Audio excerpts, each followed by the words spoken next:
श्री स्वामी समर्थ. ओल्या नारळाचा हा पदार्थ लहान मुलांना म्हणजे खूप छान असा आवडतो आणि त्याचबरोबर चवीलाही खूप छान लागतो. तर उकडलेले पदार्थ आहेत ना, हे मुलांना दिलेले खूप छान असे म्हणजे पौष्टिक असतात. त्याचबरोबर तळलेले पदार्थ मुलं तर खातात, पण उकडीचे पदार्थ असतात ना, तर माझी मुलं तर खूप आवडीने खातात. अगदी त्यांना 15 दिवसातून 2 वेळा करून दिलं ना, तरी खूप असे पोटभर खातात. हा पदार्थ तुम्हाला माहीतच आहे. हे म्हणजे उकडीचे मोदक, त्याचबरोबर उकडीच्या करंज्या आहेत. त्याचबरोबर नवीन असा प्रकार मी पुरी बनवली, तर ती तुम्हाला दाखवते कशी बनवली. तर छान असा आपल्याला ओला नारळ घ्यायचा, त्याचबरोबर तो किसून घ्यायचा. मिक्सरला बारीक नाही करत बसायचं. मिक्सरला बारीक केल्यामुळे त्याच्यामधलं जास्त बारीक होतं आणि आपल्याला कसं असतं, काही पदार्थ चावून खाण्याची मजा असते ना, ती वेगळीच असते. तर त्याच्यामध्ये गूळ ॲड केला आणि छान असं सारण तयार करून घेतलं. आता तुम्हाला सगळं माहीतच आहे, त्यामुळे मी सारणाचा व्हिडिओ काही काढत बसले नाही.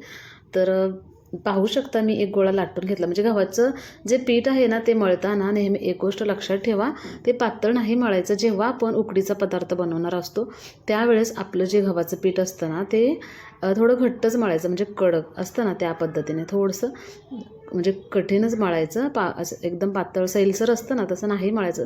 म्हणजे आपण जी लाटताना जी चपाती किंवा पुरी आहे ना, ती जास्त पसरते आणि ही पुरी आहे ना, ही तेलावरती लाटून घ्यायची आपल्याला. उकडीच्या पदार्थ म्हणजे काहीही बनवा, मोदक किंवा करंजी बनवा किंवा पुऱ्या बनवा, तर त्या ना अशा तेलावरती लाटून घ्यायच्या आणि छान अशा करंज्या आपण बनवून घ्यायच्या.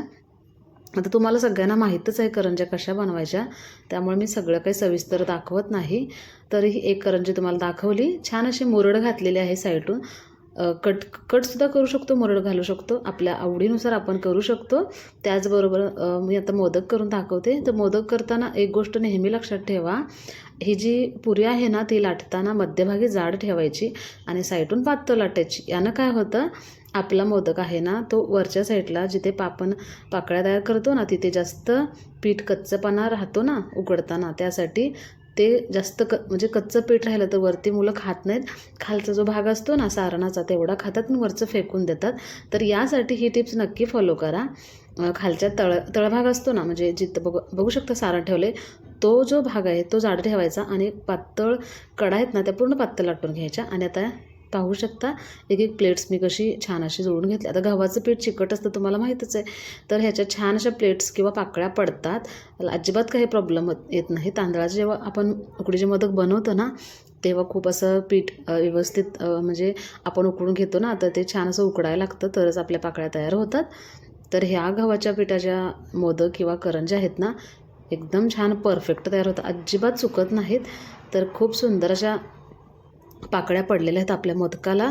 सगळे मोदक करून घेतले. त्यानंतर एक चाळणी घ्यायची. चाळणीला आपल्याला तेल लावायचं आहे. तेल लावूनच आपल्याला एक मोदक ठेवून घ्यायचं आहे, म्हणजे चाळणीच्या तळाला आपला मोदक चिकटणार नाही. त्यानंतर आपल्याला गॅसवरती एक पातेलं ठेवायचं, त्याच्यामध्ये पाणी ओतायचं उकळी येण्यासाठी. पाणी उकळायला लागल्यानंतर आपण जी चाळणीवरती ठेवलेले मोदक आहेत ना, ते उकडायला ठेवून द्यायचे. छान अशी 15 ते 20 मिनटं वाफ द्यायची. त्यानंतर आपले मोदक फायनली शिजतात. तर बघू शकता आणि कलर चेंज होतो. आपल्याला शिजलं आहे का नाही हे कसं चेक करायचं, तर बघू शकता कलर चेंज होतो आणि आपण हाताला म्हणजे हात लावून पाहायचं.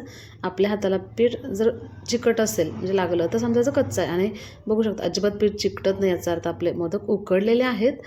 त्यानंतर आपण चाळणी पलटी करून घेऊया एका ताटामध्ये आणि सगळे मोदक फायनली काढून झाले. मोदक त्याचबरोबर करंजी, ओल्या नारळाची करंजी खूप छान लागते आणि गूळ घातल्यामुळे खूप पौष्टिक पदार्थ आहे.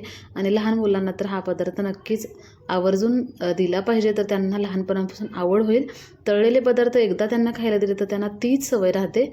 तर आपण आपल्या सोयीनुसार त्यांना देत राहिलो तर त्यांना सगळ्या गोष्टी खाण्याची इच्छा होत असते. तर ही बघा, ही पुरी बनवलेली आहे.